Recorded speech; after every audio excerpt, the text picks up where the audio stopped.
पुणे शहर के सभी वासियों को मेरा प्रणाम। कृषि उत्पन्न बाजार समिति का अभी चुनाव हो रहा है। इस चुनाव में हमारे संगठन के दो प्रतिनिधि, एक माननीय श्री अशोक गावड़े, माननीय श्री उमर बागवान, ये चुनाव में खड़े हैं और वो आपके हित के लिए लड़ाई लड़ रहे। वो आपके हक की लड़ाई लड़ रहे। ये लड़ाई लड़ने के कारण वो हम सब की समस्या दूर करने का एक बार कहते हैं, वो हमें आगे लेकर जा सकते हैं। मैं उन्हें इस चुनाव में सपोर्ट कर रहा हूँ, तो आप भी सपोर्ट करें। इस सपोर्ट से हमारी जो भी दिक्कतें, हमारी जो भी समस्या है, इस पे हल निकलेगा। हम एक कृषि धोरण भी तय करेंगे जो राज्य शासन और पुणे प्रशासन, पुणे म्युनिसिपल कॉरपोरेशन इनके साथ होगा। पुणे म्युनिसिपल कॉरपोरेशन कृषि धोरण के लिए एक कृषि अधिकारी की नियुक्ति करेगा और उसी आधार पर पूरे पुणे शहर में कहीं कहीं हॉकर्स पार्क की निर्मित होगी। इस निर्मित के आधार पर जो भी दिक्कतें आती है कि जो महिला मार्केट में होती है उनको सुलभ शौचालय नहीं होता है, कुछ सुविधा नहीं होती, वो प्रावधान की जाएगी। जैसे कि बाहर के लोग आते हैं, उन लोगों के लिए भी कुछ सुविधा निर्माण करने का प्रयास हमारा रहेगा। इस प्रयास के साथ मैं आपको यही आह्वान करूंगा कि हमारे दो साथी इनको चुन के लाइए। इन्हें चुनने के लिए 28 तारीख को शिवाजी मराठी हाई स्कूल पुणे, यहाँ पर सुबह 7 बजे से रात के शाम के 5 बजे तक ये चुनाव समय है। तो आप अपना वोट डालिए और वोट डालकर बहुमत से चुन के लाइए। धन्यवाद। संजय जी, शायद इतिहास में पहली बार हो रहा है कि कृषि बाजार उत्पन्न समिति पणन में पथारी व्यवसायिक का एक सदस्य है। इसको आप किस तरीके से देखते हैं? ये तो हमारे लिए गौरव की बात है। ये ऐसा क्यों हुआ, उसकी एक वजह कि आढ़ती एसोसिएशन का एक प्रतिनिधि और स्टेट वेंडर का एक प्रतिनिधि लेने की वजह इसी कि हम दोनों मिलके जो भी हमारी लूट होती है, जो स्ट्रीट वेंडर की लूट होती है, उसको कहीं ना कहीं रोक लगानी चाहिए। इस रोक के लिए ये दो हमारे साथी चुन के आने के बाद स्टेट गवर्नमेंट से हम बात करेंगे। हो सके तो हमें जो भारत सरकार ने सहकार मंत्रालय बनाया हुआ है, उस मंत्रालय तक हम जा सकते हैं, क्योंकि अभी 19 साल के बाद ये चुनाव हो रहा है। बहुत कुछ हम भूल चुके हैं।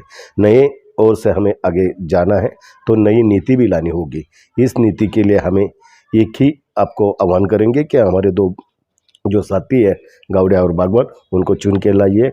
बहुत सही तरीके से दोनों काम करेंगे और हम खुद उनसे उम्मीद रखते हैं कि हमारा जो जानीव संगठन का जो भी एजेंडा है उसको वो आगे लेके जाएंगे।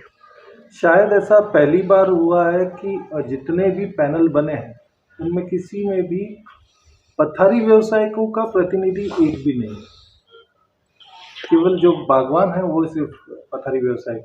उनके बारे में, उनके काम के बारे में आप क्या कहेंगे? ये देखिए, पूरे देश में स्ट्रीट वेंडर को नज़रअंदाज किया जाता है। किसी न किसी चुनाव में, किसी न किसी कमेटी के अंदर स्ट्रीट वेंडर को बाहर रखा जाता है। लेकिन पहली बार जानीव संगठन के प्रयास से ये हुआ है कि आढ़ती एसोसिएशन का एक प्रतिनिधि और स्ट्रीट वेंडर का एक प्रतिनिधि का पैनल बना हुआ है। ये पैनल एक आदर्श पैनल होगा, देश के लिए गौरव की बात होगी। देश के अंदर ऐसा ये दोनों चुन के आते हैं तो एक देश में सही तरीके का मैसेज जाएगा। असंगठित क्षेत्र को कहीं ना कहीं प्रतिनिधित्व तो मिला है, ये संदेश देश तक जाएगा। आप क्या समझते हैं? आप काफ़ी समय से पथारी व्यवसायिकों की समस्या सुलझाने का प्रयत्न करते हैं। क्या क्या समस्याएं पथारी व्यवसायिकों को सामने जाना पड़ता है और क्या उनके प्रॉब्लम्स होते हैं? समस्या नहीं है, ऐसे कुछ बात ही नहीं, सारी समस्या ही समस्या है। तो समस्या का हल निकालने के लिए ये दो बंदे हमारे खड़े हुए हैं। सुबह उठने से शाम सोने तक समस्या का ही समस्या होता है। एक तो खान पान की सुविधा नहीं रहती है, धूप छाँव की और बरसात की कोई सुविधा नहीं है। ये सब ऐसे जो भी चीज़ें हैं जो देना चाहिए, इसको मूलभूत सुविधा कहा जाता है, ये कोई भी दे रहा नहीं है। यानी म्यूनसिपैलिटी देती नहीं, कृषि बाजार समिति नहीं देती, पणन नहीं देता, कोई भी नहीं कर रहा है। तो ये होना चाहिए। अगर ये आढ़ती एसोसिएशन और स्ट्रीट वेंडर के प्रतिनिधि चुन के आते हैं तो दो तरफ से मुनाफा होगा, दो तरफ से फायदा होगा। म्यूनसिपैलिटी के काम हमारे बागवान कर लेंगे, आढ़ती एसोसिएशन का जो भी काम है कृषि उत्पन्न बाजार समिति का वो गावड़े कर लेंगे। यानी कि दोनों जो काम करेंगे अलग अलग जगह पे काम करेंगे, लेकिन इनको चुन के तो आना पड़ेगा। तो चुन के आने के लिए इनको सपोर्ट होना चाहिए। मैं पूरे शहरवासियों को नम्र आह्वान करूंगा कि इनको चुन के दीजिए और इनके साथ हम रहेंगे। धन्यवाद, नमस्कार। झालं? क्या नाम है? रेणु बाबू, अच्छा।